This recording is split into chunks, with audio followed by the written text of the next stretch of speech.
श्री गणेशाय नमः। जय भोलेनाथ। नमस्कार दोस्तों आप सभी का हमारे YouTube चैनल में स्वागत है।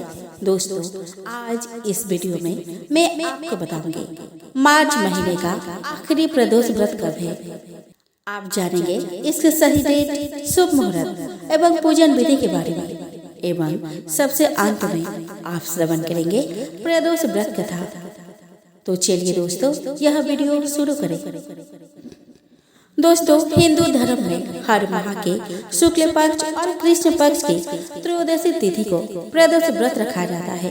इस शुभ दिन पर देवों के देव महादेव की पूजा आराधना का बड़ा महत्व है। धार्मिक मान्यता है कि प्रदोष व्रत रखने से भोलेनाथ भक्तों के सभी कष्ट दूर करते हैं, साथ ही सुख समृद्धि और खुशहाली का वरदान देते हैं। पंचांग के अनुसार मार्च महीने का आखिरी प्रदोष व्रत 22 मार्च को रखा जाएगा। पंचांग के अनुसार फाल्गुन माह के शुक्ल पक्ष की त्रयोदशी तिथि की शुरुआत 22 मार्च को सुबह 4:44 पर होगी और अगले दिन यानी कि 23 मार्च को सुबह 7:17 पर समाप्त होगी। इसीलिए उदया तिथि और प्रदोष काल पूजा मुहूर्त को ध्यान में रखकर 22 मार्च को ही प्रदोष व्रत रखा जाएगा। मार्च मास के दूसरे प्रदोष व्रत के दिन यानी कि 22 मार्च को शाम 6:34 से रात 8:55 तक प्रदोष काल पूजा का शुभ मुहूर्त बन रहा है। प्रदोष व्रत के दिन शिव जी की पूजा के लिए धूप, दीप, रोली, अक्षत, चंदन, समी का पत्ता, फल फूल, मिठाई, भस्म, धतूरा, बेलपत्र समेत पूजा के सभी सामग्री एकत्रित कर ले। प्रदोष व्रत के दिन सुबह जल्दी उठे, स्नान आदि के बाद स्वच्छ कपड़े पहने, मंदिर की साफ सफाई करें। इसके बाद शिव जी की पूजा करें और शिवलिंग पर जल चढ़ाएं। फिर साय काल में भगवान शिव की विधिवत पूजा करें। शिवलिंग का जल अभिषेक करें। प्रदोष व्रत की कथा पढ़े। शिवलिंग पर बेलपत्र, फूल, धतूरा, आग के फूल और भस्म अर्पित करें। इसके बाद शिव जी के बीज मंत्र ओम नमः शिवाय का 108 बार जाप करें। शिव चालीसा का पाठ करें और अंत में शिव गौरी समेत सभी देवताओं की आरती उतारें। और इस व्रत में भगवान शिव और माता पार्वती के साथ ही उनके पूरे परिवार की पूजा की जाती है। यह व्रत संतान प्राप्ति के लिए बहुत उपयोगी माना जाता है। जब प्रदोष व्रत शुक्रवार को पड़ता है तो यह शुक्र प्रदोष व्रत कहलाता है। शुक्रवार के शुभ योग में प्रदोष का व्रत करने से आपको भगवान शिव के साथ माँ लक्ष्मी का भी आशीर्वाद मिलेगा। तो आइए दोस्तों हम सुनते हैं शुक्र प्रदोष व्रत कथा के बारे में, जिसके सुनने से आपका व्रत पूर्ण होगा और आपकी सभी मनोकामनाएं पूर्ण होगी। सूत जी बोले कि प्राचीन काल की बात है। एक नगर में 3 मित्र रहते थे। तीनों में ही घनिष्ठ मित्रता थी।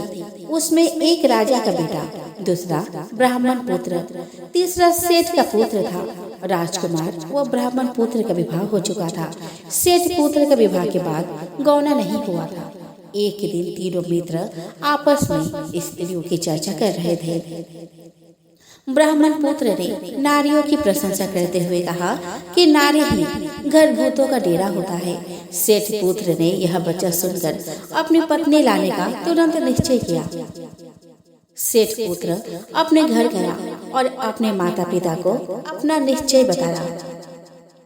उन्होंने बेटे से कहा कि शुक्र देवता डूबे हुए हैं। इन दिनों बहू बेटियों को अपने घर से विदा कराकर लाना शुभ नहीं है, अतः शुक्र उदय के बाद तुम अपनी पत्नी को विदा करा लाना। सेठ के पुत्र अपने जिद से टस से मस नहीं हुआ और अपने ससुराल जा पहुंचा। सास ससुर को उसके इरादे का पता चला। उन्होंने उसको समझाने की कोशिश की लेकिन वह नहीं माना, अतः उन्हें विवश होकर अपने कन्या को विदा करना पड़ा। ससुराल से विदा होकर पति पत्नी नगर से बाहर निकले ही थे कि उनकी बैलगाड़ी का पहिया टूट गया और एक बैल की टांग टूट गई। पत्नी को भी काफी चोट आई। सेठ के पुत्र ने आगे चलने का प्रयत्न जारी रखा।